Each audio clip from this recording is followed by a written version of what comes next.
2026 திமுக ஆட்சி அகற்றப்பட வேண்டும் என முன்னாள் அமைச்சரும் அதிமுக தலைமை நிலைய செயலாளருமான SP வேலுமணி சூளுரைத்தார். கோவை குளத்துப்பாளையம் பகுதியில் முன்னாள் அமைச்சர் SP வேலுமணி தலைமையில் பூத் கமிட்டி நிர்வாகிகளின் ஆய்வுக் கூட்டமும் ஆலோசனை கூட்டமும் நடைபெற்றது.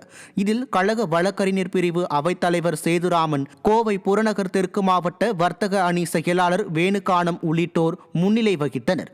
கூட்டத்தில் பேசிய முன்னாள் அமைச்சர் SP வேலுமணி, 2026 தேர்தலை சந்திக்க அதிமுகவுடன் கூட்டணி அமைப்பதற்கு இன்னும் சில கட்சிகள் வரப்போகிறது எனவும், திமுக அரசை வீட்டிற்கு அனுப்ப மக்கள் தயாராகி விட்டதாகவும் தெரிவித்தார். கூட்டத்தில் கழக நிர்வாகிகள் பலரும் கலந்து கொண்டனர். கண்டிப்பாக ஒரு நல்ல கூட்டணியை அமைப்போம். எடப்பாடி கண்டிப்பாக அமைப்பாங்க. அதே போல நீ ஒவ்வொரு கட்சியா வந்துட்டு நம்ம பக்கம் ஒவ்வொரு கட்சியா வந்து கண்டிப்பா மிக அருமையான அற்புதமான கூட்டணியை எடப்பாடி தலைமையில் அமையும். 2026 அதிமுக ஆட்சி, இந்தியாவுடைய ஆட்சி, அப்பாவுடைய ஆட்சி உறுதி.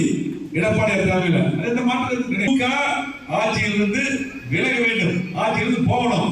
அதுக்கு எடப்பாடி தலைமையில் இன்னும் நிறைய கட்சி கூட்டணி வரப்போது. அற்புதமான கூட்டணி அமையும். உறுதியாக அதிமுக ஆட்சி